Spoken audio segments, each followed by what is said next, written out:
Welcome to Nightfall Tales.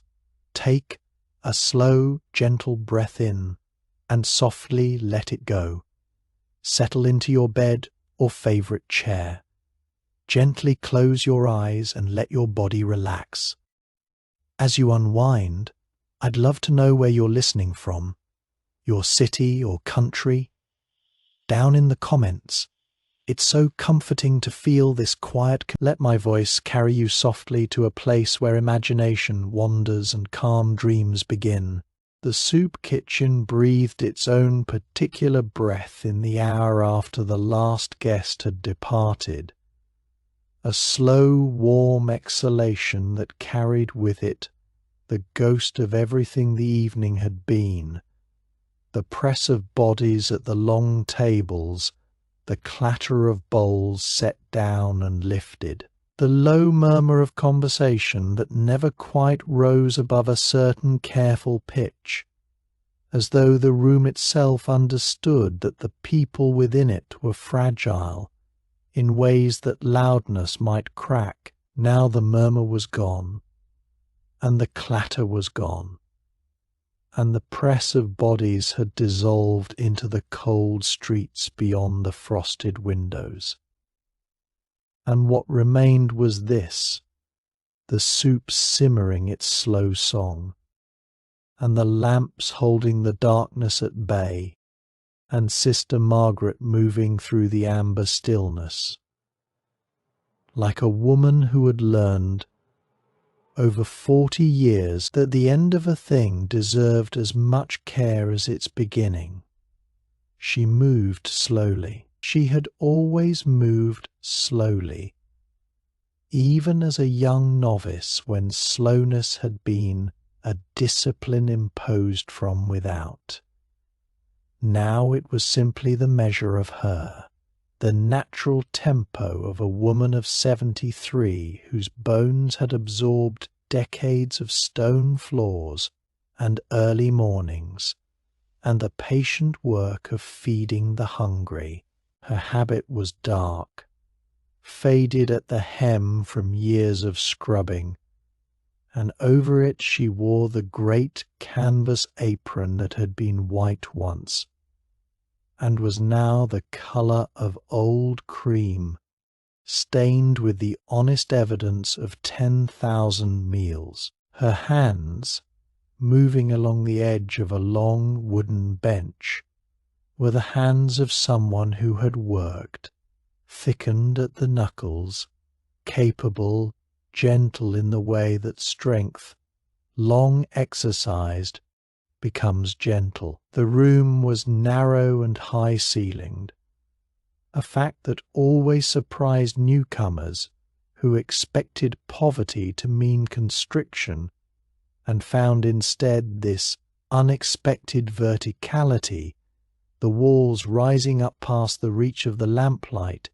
into a darkness that felt, in the right mood, like the nave of a cathedral. The gas lamps were turned low now, their mantles hissing their soft and constant sibilance, throwing warm circles of gold onto the long tables and leaving the corners in a comfortable, unfrightening shadow. The flagstones beneath her feet had been worn to a gentle smoothness by the passage of countless souls, the shuffling feet of the very old, the uncertain feet of the newly homeless, the small, quick feet of children who should not have been hungry and were.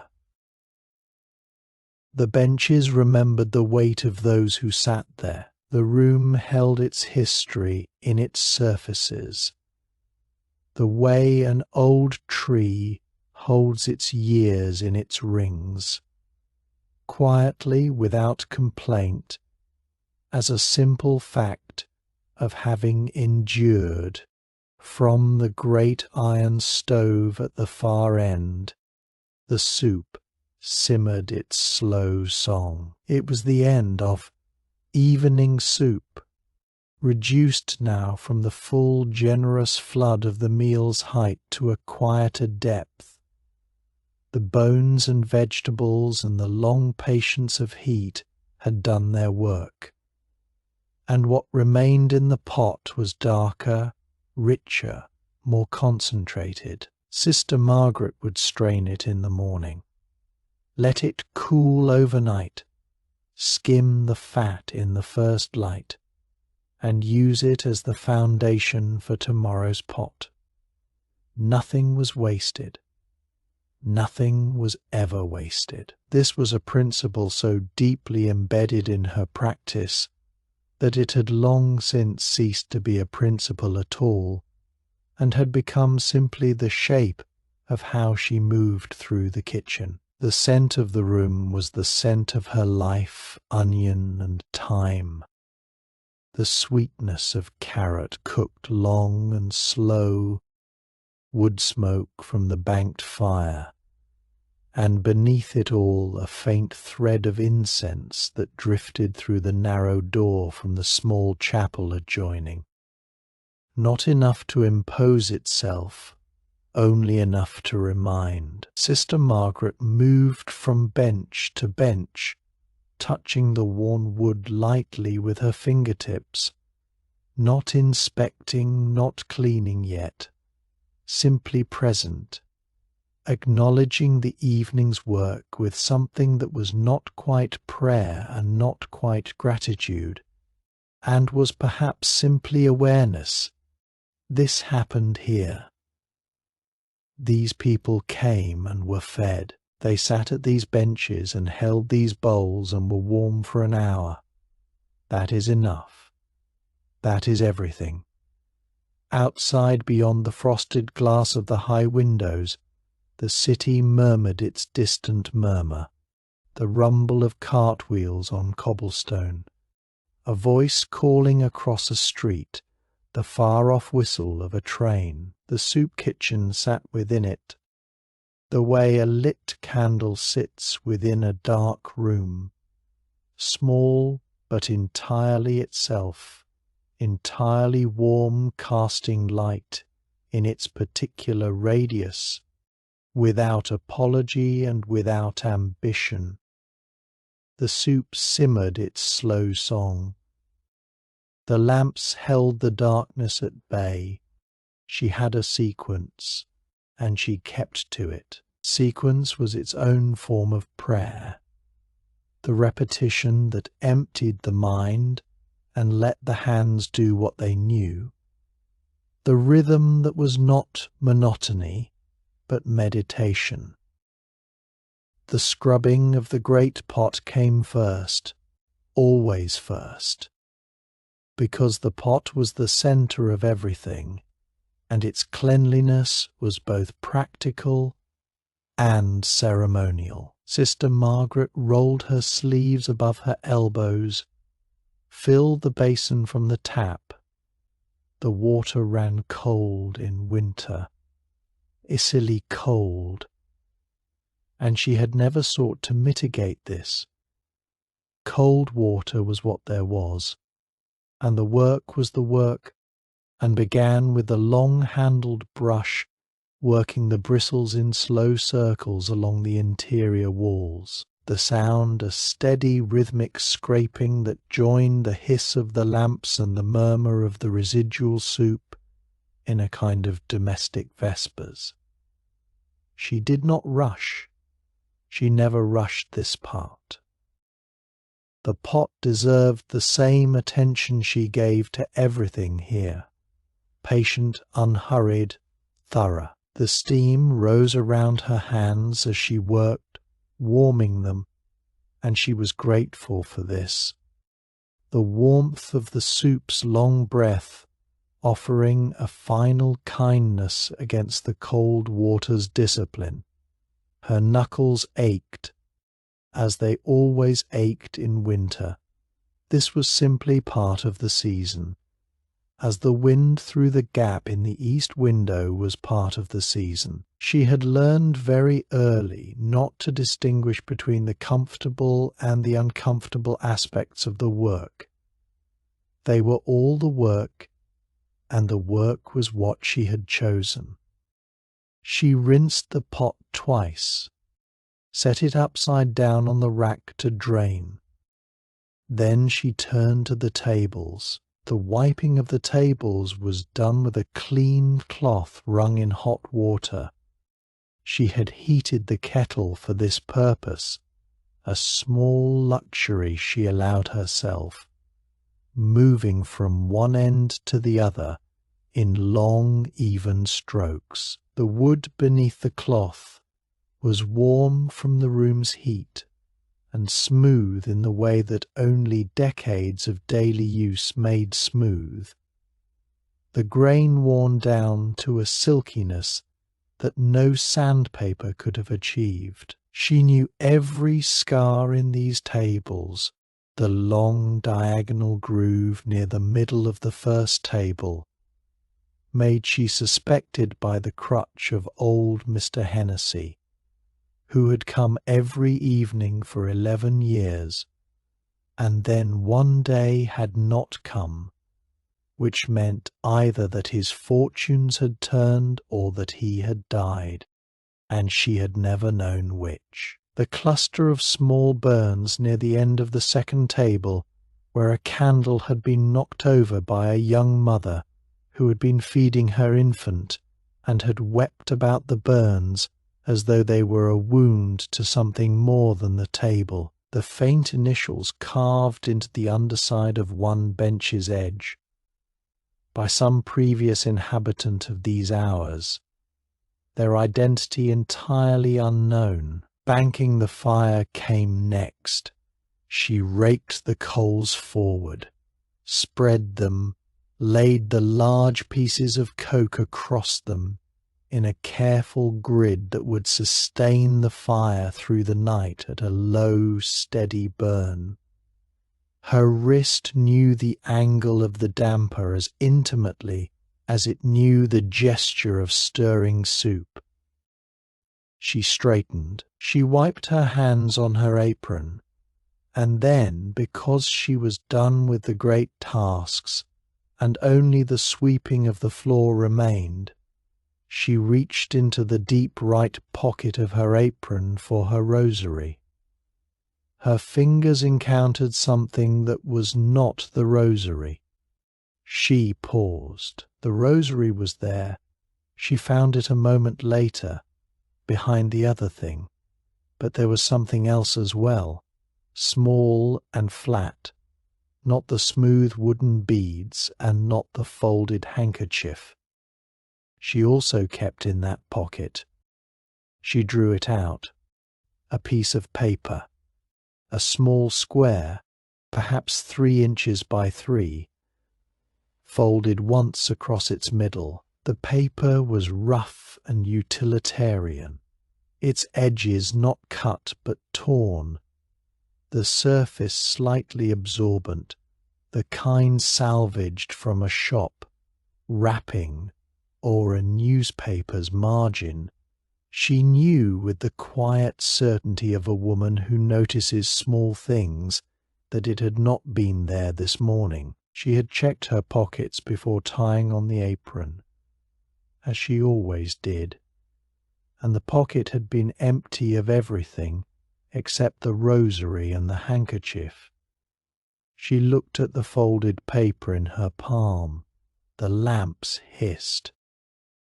The soup simmered its slow song. She was not afraid of what she might find.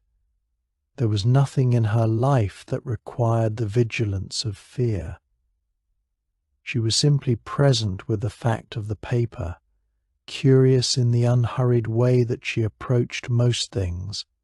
She unfolded it. The paper was written on in pencil, the marks careful and somewhat unsteady, not with the unsteadiness of an old or infirm hand, but with the unsteadiness of a hand not accustomed to forming letters, that had approached this task with effort and concentration, pressing a little too hard in some places, lifting a little too soon in others.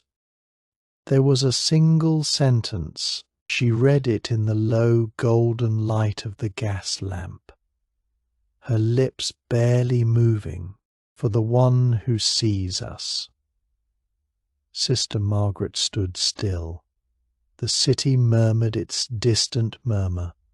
The soup simmered its slow song. The lamps held the darkness at bay. She stood still with the paper in her hands, and the words in her chest, and the quiet of the room around her.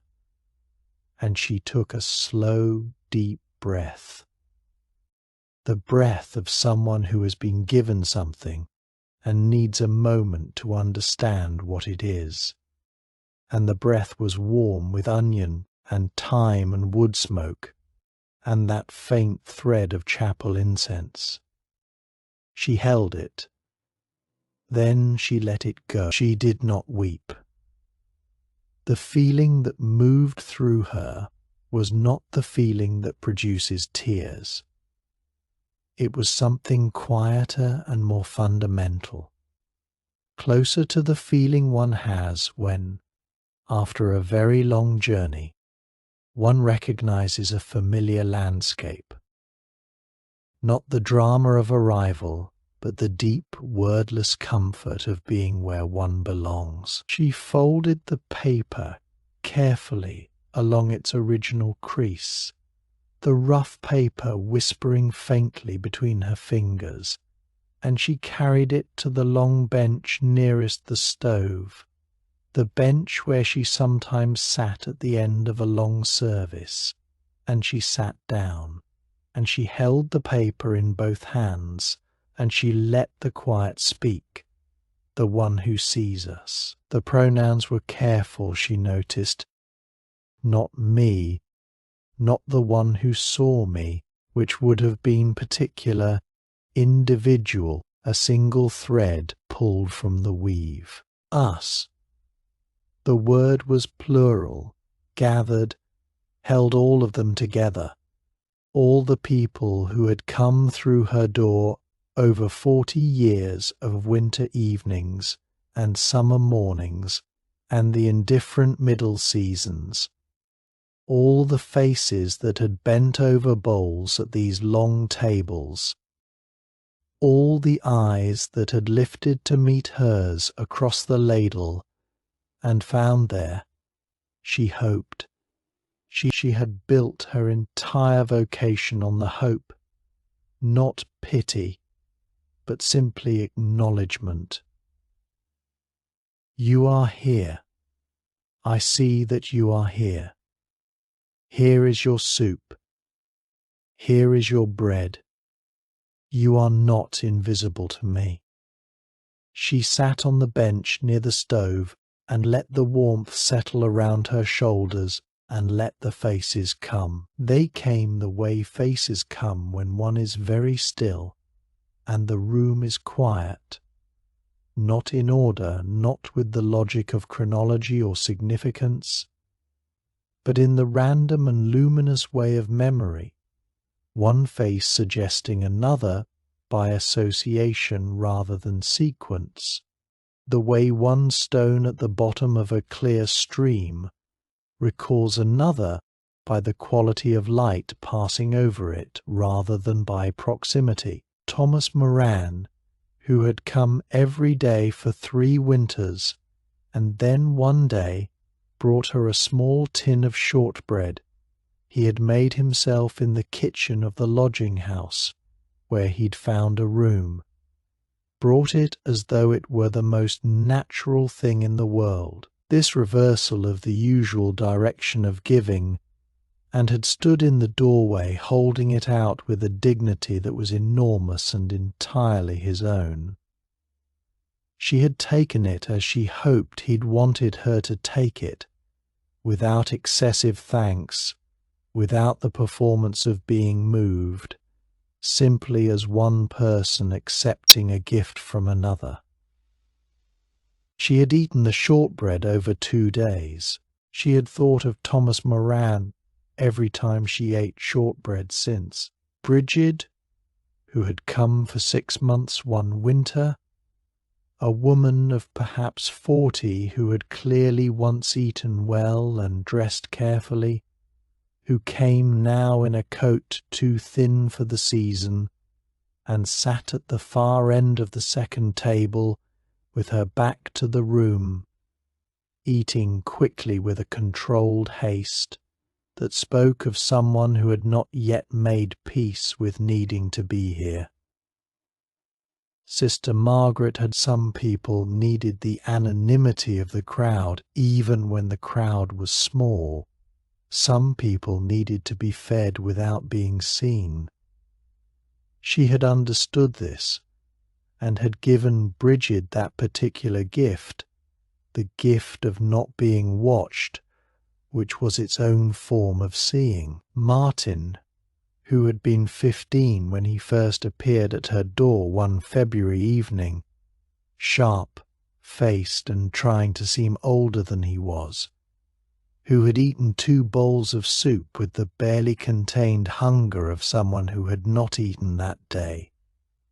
He had looked up at her with something between hostility and hope, and she had said simply, "There is bread if you want it." He had taken the bread without thanks, which she had not minded, and had come back every evening for 4 years.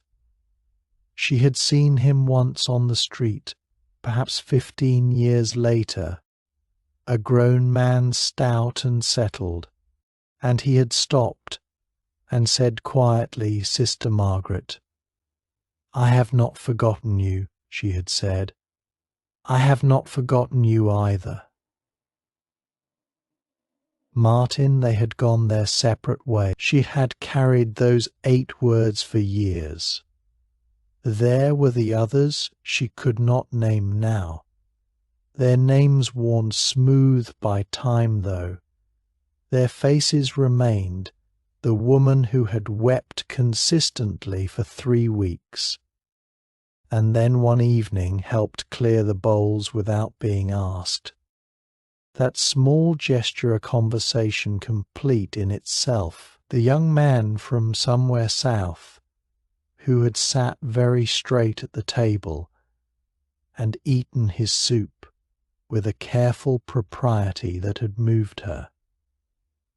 It seemed a kind of courage, that uprightness, that insistence on dignity in a place where dignity was so often the first thing stripped away. The old man who had come only twice and had said nothing either time, and had looked at no one, and whose name she had never known, and who had perhaps not needed anything except to sit for a little while in a warm room where no one asked him to explain himself. 40 years of faces. She could not hold them all at once. No one could hold 40 years of faces, but she could hold the feeling of them, which was what the words in the note seemed to reach toward, not the individual specific named memory of each person, but the ongoing patient act of looking, of directing one's full attention at a person and allowing that attention to say what she believed it needed to say. I see that your hunger is not the whole of you. I see that your being here does not reduce you in my eyes. I see you. It was a small thing to offer. She had always known it was a small thing. The soup was more immediately useful. The soup put something warm in the stomach and made it possible to sleep, possible to think about tomorrow. She did not overvalue the seeing, but she had known from very early in the work that some of the people who came to her door had been invisible for so long, invisible to the city, to their families, to themselves, that the simple act of being looked at with kindness was something they were not used to. It affected them, sometimes visibly, a slight relaxation in the set of the shoulders, a small and cautious opening around the eyes. She had never spoken of this. because to speak of it would have made it into something it was not. It was not a technique, it was not a strategy, it was simply the way she believed one person should look at another as though the other person mattered, which they did, every one of them. This was the thing she had tried to hold on to over 40 years, through the exhaustion and the hard winter mornings when the potatoes were soft and the stock bones had not arrived. The central unmoving fact beneath all the daily movement they mattered. She tried to let her looking say so. The fire in the range had settled further, the coals glowing deep amber in the grated darkness. The soup simmered its slow song. The lamps held the darkness at bay. Sister Margaret sat with the folded paper in her hands and the silence around her, and the 40 years of faces moving through her memory. And she felt the weight and the gift of the work she had been given, not the hardship of it. She had long since stopped thinking of hardship as something separate from the rest, simply the weight of it, the accumulated, specific weight of 40 years of attempting to see, and the gift of it, which was that she had been allowed to try for the one who sees us. She did not know who had written it. She could not narrow it down, even if she had wanted to, and sitting with the fact of the note for a few minutes more, she found that she did not want to. The note's meaning was bound up in its anonymity, the way the word us was bound up in its plurality. If she knew who had written it, the note would become a personal exchange between two people. What it was instead, what its not knowing made it, was something belonging to all of them, an utterance from the whole gathered body of the people who had sat at these tables, passed along by one hand on behalf of everyone. The note was not from a person. The note was from 40 years of people. The silence was a blessing. She sat in it a little while longer, the paper warm from being held, and she let herself be still with the simple, complete fact of having been given this thing. Presently she rose. Her knees reminded her, as they always did when she rose from sitting in cold weather, that she was 73 years old and had spent the better part of those years on flagstone floor. She acknowledged this reminder with the equanimity of long acquaintance, and moved slowly toward the chapel door. The chapel was very small, 8 pews, a simple wooden altar, a crucifix of dark wood on the east wall, and the small sanctuary lamp that burned day and night before the reserved sacrament in its plain copper tabernacle. It smelled of incense and of the particular cool stone, and old wood smell that chapels accumulate over time, a smell she had first encountered as a very young child, and that had since become one of the most deeply comforting smells she knew. A single candle before the altar put out a small, warm, steady light that illuminated the altar steps and left everything else in a gentle, breathing dimness. On the altar, to the right of the tabernacle, sat a small wooden box, plain dark wood, no decoration, a simple hinged lid, given to her by a sister in her community when she had moved into the kitchen nearly 4 decades ago. For the things you want to keep, the sister had said as though she had known. The box was not large. and she had been careful never to let it become a repository for things that did not deserve their place in it. She opened the lid in the candlelit dimness and looked at what was inside. The dried flower, a small faded sprig of something that had once been pink, taken from her mother's garden in the summer after her mother died, kept these 30 years. Beside it, the photograph, herself at 27 standing in the doorway of this same kitchen on its first day, wearing an apron then entirely white, looking at the camera with the expression of someone who does not quite know what she is beginning, but is not afraid. And the medal, a small bronze disc pressed into her hand by a man whose daughter had eaten at her kitchen every evening for a winter, when she was very young, who had grown and moved away, and whose father had come back years later with the medal in an envelope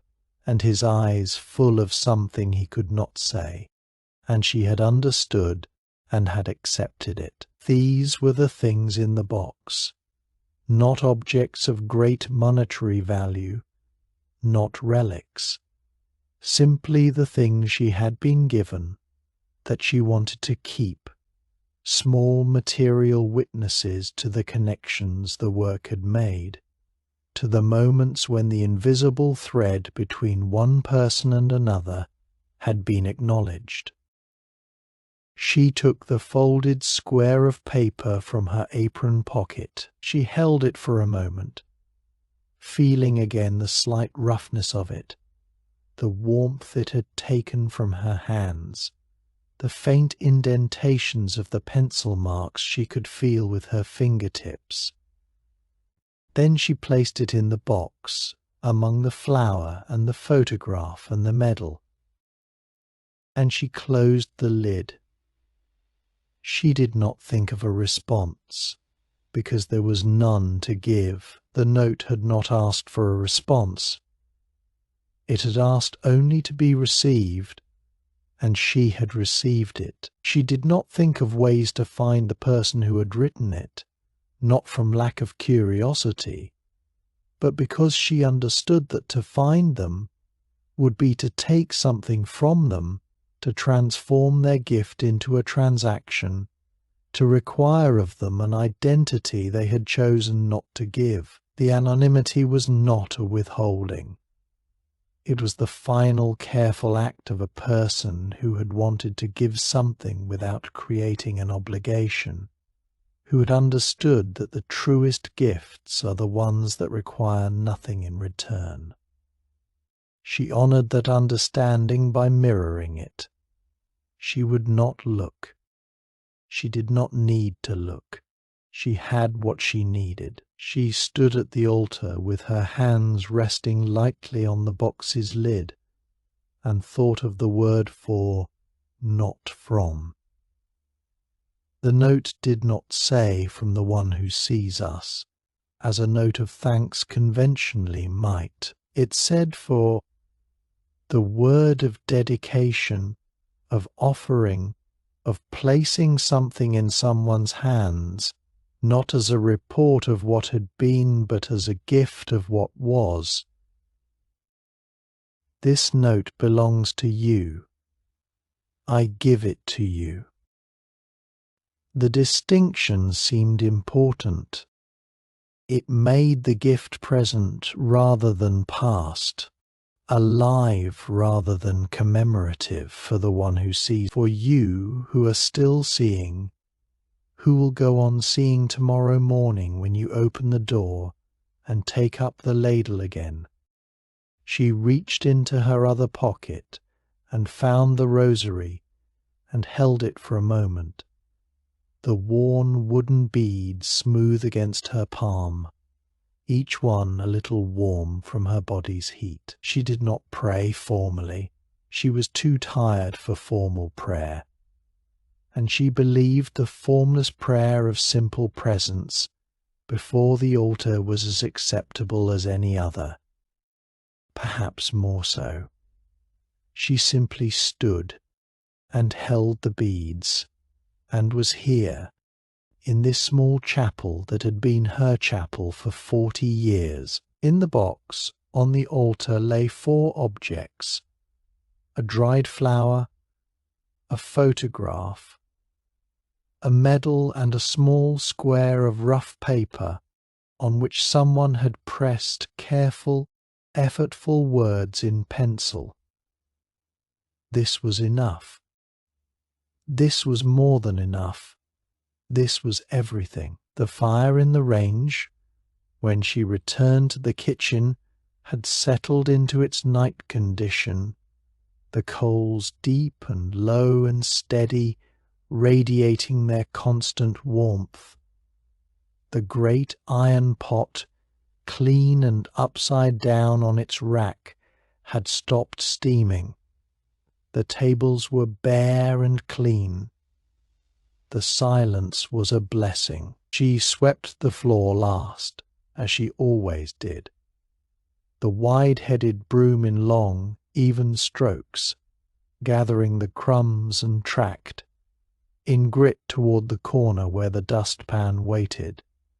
The flagstones gave up their evening's accumulation without resistance. She worked from the far end to the chapel door, and when she reached it, she swept the small pile into the dustpan, emptied it into the bin, and hung the broom back on its peg.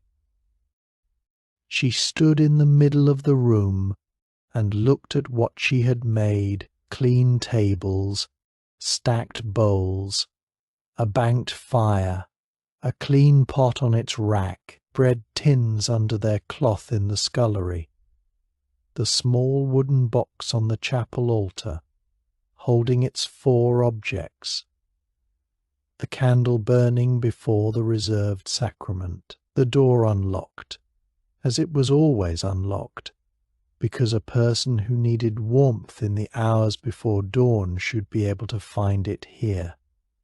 And there was nothing in the kitchen worth stealing, except the warmth itself, which was not stealable. She extinguished the lamps one by one. The first, near the chapel door, its mantle dimming from gold to amber to nothing, the lamp breathing out its last warm light before the darkness took that corner. The second, in the middle of the room, she watched the light contract to a point and vanish. The third, near the entrance, always the warmest and the most golden of the 3, she turned off last, with the feeling one has at the end of a thing that has been good. Not reluctance exactly, but a small respectful pause before letting go. The kitchen was dark now, except for the glow of the banked fire through the range's grate, and the thin line of candlelight beneath the chapel door. She put on her coat, the heavy wool coat, dark grey, worn at the elbows. She wrapped her scarf around her neck and pulled on her gloves, one finger at a time, deliberately. She picked up her small bag. She looked at the room once more, the benches remembering the weight of those who sat there, the tables holding their 40 years of use in their grain, the silence a blessing. And she opened the door to the street. The cold met her immediately, and fully, the way winter cold does, when one has been warm for a long time. Absolute, honest, the air sharp and clear and smelling of frost and coal smoke and the distant river. The street was narrow and old, its cobblestones glistening with a thin rime of ice. A single gas lamp on the corner cast its yellow circle onto the stones below it. The city murmured its late night murmur, reduced now from the evening's volume to something quieter, a cart somewhere, a voice, the distant iron sound of the tram. She stepped out and pulled the kitchen door shut behind her, and stood for a moment on the step. She did this each evening, stood in the cold, deliberately, and let it settle around her. This was what each of them felt when they left. The cold after the warm, the dark street after the lit room. She let it remind her of what warmth meant to those who could not count on having it. Then she walked. Her footsteps on the cobblestones were steady, and even the footsteps of a woman who knows where she is going and is not in a hurry to arrive. She walked as she did everything, with attention without haste, her breath making small white clouds in the cold air that rose and dispersed behind her. The streets of this quarter were familiar to her in the way that one's own hands are familiar.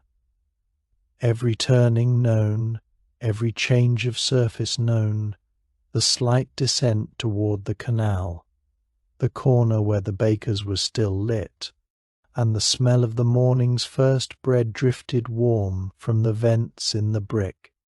She carried the note's words with her as she walked. She had not made a project of remembering them.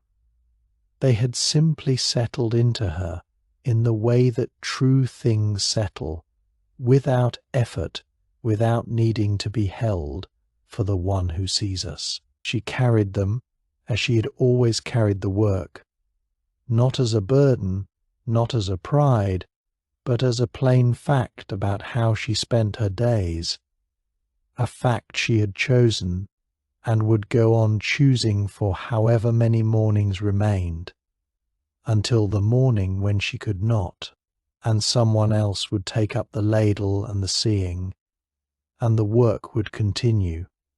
Because the work continued, this she knew with the same certainty with which she knew the layout of the kitchen in the dark. The work continued because the need continued, and the need continued because the city was the city, large and indifferent and full of people who slipped through its cracks and landed at the bottom cold and hungry and needing to be seen.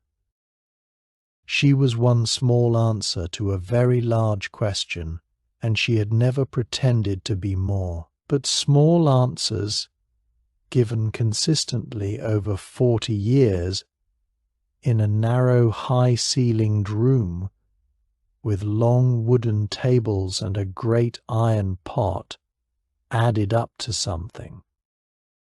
She had always believed this. The canal appeared before her, a dark ribbon between its stone embankments, the lamplight making a long gold smear on the water's surface that shifted and broke and reformed with the current. She turned along its bank toward the bridge. A church clock struck the hour somewhere. 10 slow strokes, clear and resonant in the cold air, each one arriving and fading before the next came. She counted them without counting, the way one hears the hours when they are the measure of a day's passing, rather than a summons. The soup kitchen slept behind her. Its tables were empty, its pot was clean, its door was unlocked, for whoever might need it before dawn. In the small chapel, the candle burned on the altar. In the small wooden box, among a dried flower and a photograph and a medal, a piece of rough paper held its words in the dark. She had been seen. This was the gift, simple, complete, requiring nothing further of either the giver or the receiver. She had been seen by someone whose name she would never know, whose face she could not identify from among the hundreds who had come to her table. And the being seen had not changed the nature of the work. It had only confirmed it. It had said, "What you are doing is received. The attempt is not lost. The effort finds its mark, even when, perhaps especially when she crossed the bridge, her footsteps rang on the stone, more hollow than cobblestone, the water moving under the arch below. The cold off the canal was sharper here, carrying the river's mineral edge. She drew her scarf higher and walked on through the quiet streets. The dry leaves in the trees along one stretch of pavement making their thin sound in the night wind. She arrived at her door. She took the key from her bag, opened the door, and stepped inside. The hall was warm. The lamp was turned low for her return. She removed her coat and her gloves and hung them on the peg, set down her bag, and stood in the quiet for a moment, the warmth of the house settling around her after the long cold of the walk. The soup kitchen slept behind her, its tables empty, its pot clean, its door unlocked for the morning. In the small box on the chapel altar, 4 objects rested in the dark, and among them a piece of paper held a truth that had been given without name and received without need of one. She had been seen as she had tried to see. The night was cold. Her heart was warm. She carried the words into sleep like a lamp carried carefully through a dark house, small, steady, sufficient, and entirely her own.